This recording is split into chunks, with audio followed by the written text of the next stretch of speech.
BBC Radio Berkshire with Phil Kennedy. Coming up to 5:19, I'm going to be joined. In fact, I'm joined right now by the new leader of the Green Party. I thought I'd have a little wiki.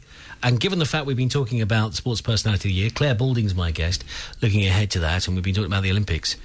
You were born in Sydney. I was indeed, yep. Yes. That gives away, my accent gives it away pretty quickly, I'm afraid. So you had one heck of an Olympic Games in 2000 as well. Yes, I wasn't there at the time, but No. Old friends say that it was pretty spectacular. Yeah, I would say next to London, that probably was the best Olympics ever. So, yeah.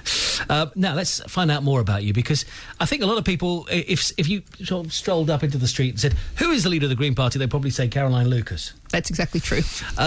You've been in Reading today. We'll talk about your visit to a homeless charity in a moment. Why is it, do you think, the message hasn't got across so far that you're now in charge? Well, I think I've been a leader for 100 days, actually. Yesterday was my 100th day as leader. So these things take time. And the fact is, of course, that Caroline Lucas hasn't gone away. She's still there very much as an MP in Parliament working in Brighton. But what we've done is actually increase the capacity of the Green Party by having a leader like me. I've been up and down the country. I've been everywhere from Bristol up into York and almost everywhere in between, experiencing much of our national railway system that we'd really love to see renationalised, and the experience of travelling on trains certainly drives that message home. And so people are getting to know me up and down the country. I'm doing lots of regional radio today. I've had regional television. I've had talking to local papers. So it's a case of I'm very much not London centric. I'm around the country and visible, and that might not be national media profile. Although I'll be on Any Questions next week, but it will be people are getting to know me all around the place, and that takes time. 100 days isn't that many. All right, well, I'll be watching Any Questions next week just to find out. It's listening, isn't it? Yeah. Now, I've got to ask you about the train thing, because the last time I spoke to Caroline, she was outside Reading Station. You're probably aware of the investment there. So investment is being made in railways, and they are ever more popular, it seems. So surely you must be pleased with what's happening with the railways. I know you want them nationalised, but overall it's good news. Well, the problem is they're not keeping up with demand, and the fact is that the whole privatisation system is costing us £1 billion a year. Now, that's one of those big round numbers that it's very hard to pin a meaning down on, but if you think about the fact that we could take that £1 billion, which are now going to the private rail companies, and put that into fares and cut all fares across the board by 18%. 18% your fare could go down when you want to either travel to work every day or go and visit your auntie on the weekend, whatever you might be using the trains for. The fact is there's a huge amount of money subsidy going into private companies that doesn't have to be there. Okay, though that being said, I thought perhaps having a nationalised railway system would be rather expensive. Not at all, because what you can do is you can nationalise it by simply, as the contracts run out, or indeed as companies hand them back, you can simply just pick them up and put it into a nationalised system, so it doesn't actually have to cost you a penny. A bit like East Coast Rail, where they just had to save the day with it, didn't they? Well, exactly, and East Coast Rail is absolutely lovely to travel on, I have to say, having been on it quite a few times recently. Yes, well, they're electrifying at the moment the Great Western Line through our patch, which plus Crossrail as well, so there's plenty of investment going on in our area. I've got to ask you about the whole message of the Green Party, but more importantly about fracking, which is in the news today. What was your reaction to the fact that the government has said, yes, you can carry on fracking? Horrified, but I'm afraid not surprised. The fact is, we've got sort of three groups of people, I think, in the current government. There's some people who think they just like a magic wand. There might be a magic wand out there somewhere and they can solve all of our energy needs by waving that magic wand, and they think fracking might be it. It's what you might call the Hogwarts style of politics. And then you've got people who are absolutely, have very close ties with the petroleum industries, very close ties with the industry, and so they like it for that reason.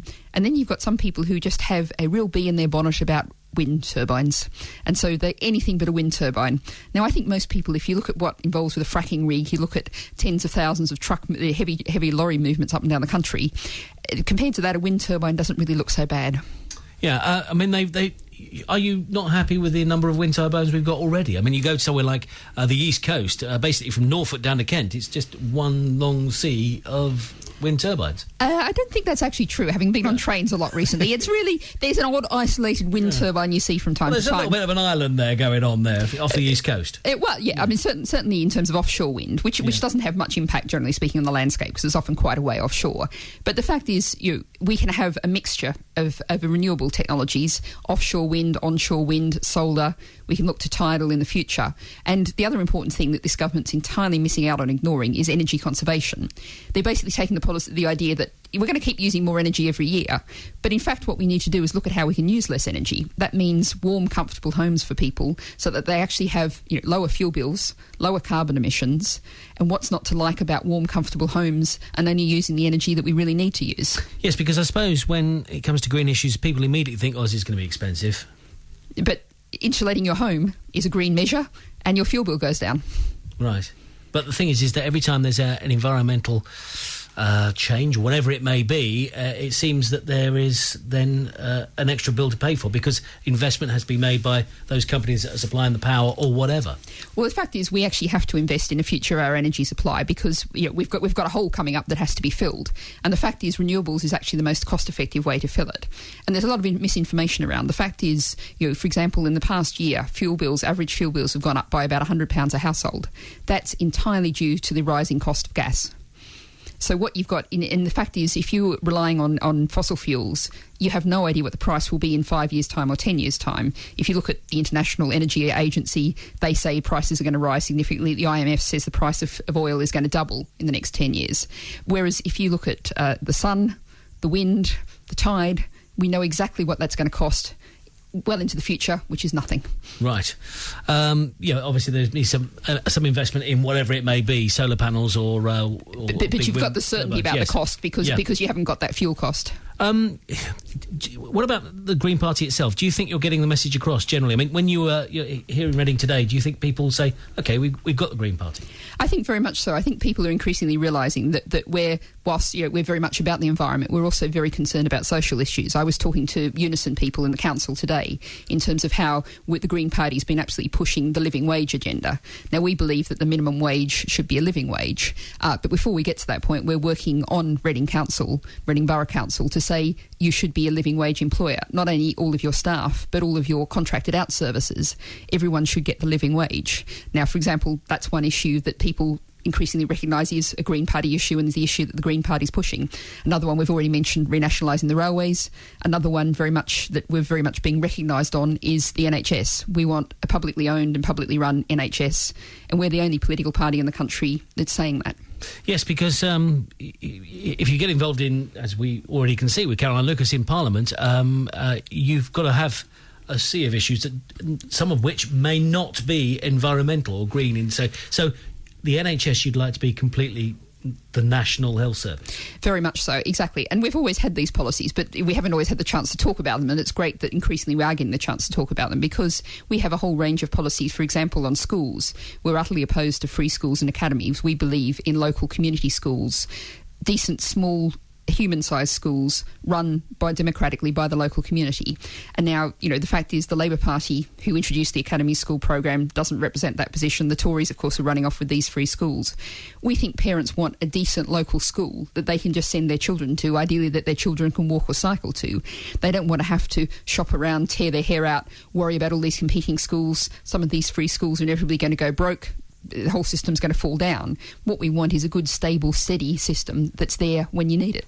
Yes, and say, for example, as you are the leader, next general election, there's that potential. You could actually be in number 10. If suddenly, big swing, you were in number 10. I mean, there would be some serious issues. I mean, not only would there be foreign affairs issues, but say, for example, the finance of this country, how would you deal with that debt? How would you control banking? That sort of thing. Very much so. And the fact is, there's a lot of things that we've been working on. For example, the financial transaction tax. We have to deal with the casino banking that's been going on, the kind of gambling that's been going on. Bring in a financial transaction tax, which would both raise money and also discourage the kind of lightning fast trading, which is just basically playing the stock market, as though it was a bingo hall. We have to stop that kind of trading. And what we have to do too is break up the high street banks and that casino banking arm, separate them totally. At the moment, the government's talking about a Chinese wall, and that's simply not good enough. We've got to look at that whole banking issue.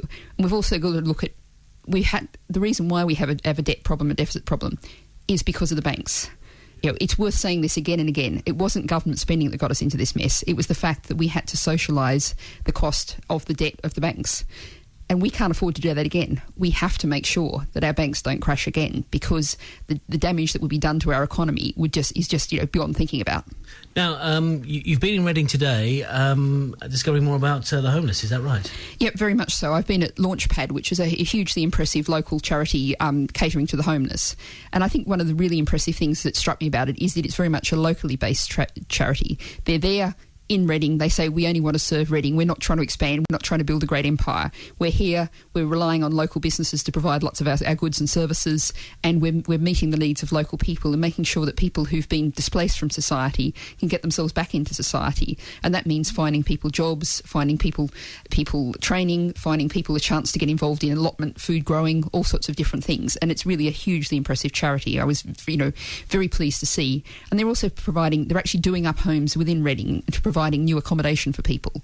So they're actually improving the housing stock of Reading at the same time. Yes, I was speaking to John Bird of Big Issue fame yesterday, and homelessness. And the thing is that nowadays people are becoming homeless for different reasons, because of what's been going on. Suddenly they find themselves without a home because they suddenly can't afford to buy or pay for the home they've got. And we're going to see, sadly, we're going to see a huge increase in this as the housing benefit cuts come in and the other cuts to government benefits that are happening. And this really is a tragedy. It's one of the things that, unfortunately, the Labor Party isn't speaking up enough about. The fact is we are, although it sometimes doesn't feel like it, we are a very wealthy country. We're the 6th wealthiest country in the world. And we should be making sure that everyone can have a roof over their head and can get, enough money for food. The fact that food banks are one of the fastest growing industries in the UK is just absolutely tragic and really unbelievable. How did we get to this point? Yes, it's amazing, the increase in the number of people who are needing a food bank. Just finally, Caroline Lucas really did, I suppose, she did a great job for the Green Party. How are you going to top that? I'm not trying to top that. I'm trying to work alongside Caroline and very much build the Green Party. We're looking towards the county elections coming up next year. We're looking to significantly grow the number of Green Party councillors. Then in 2014, we're hoping to treble the number of European MEPs to 6 and 7 if you count Scotland. And that's going to mean when we go into the 2015 general election, lots more people will have Green councillors and Green MEPs. And that's going to mean voting Green for Westminster for general election. It's going to feel much more like just one of the things that's on the menu. Good to speak to you. Have a Merry Christmas as well. And you too. Thank you. Thank you very much indeed. Natalie Bennett there, the leader of the Green Party.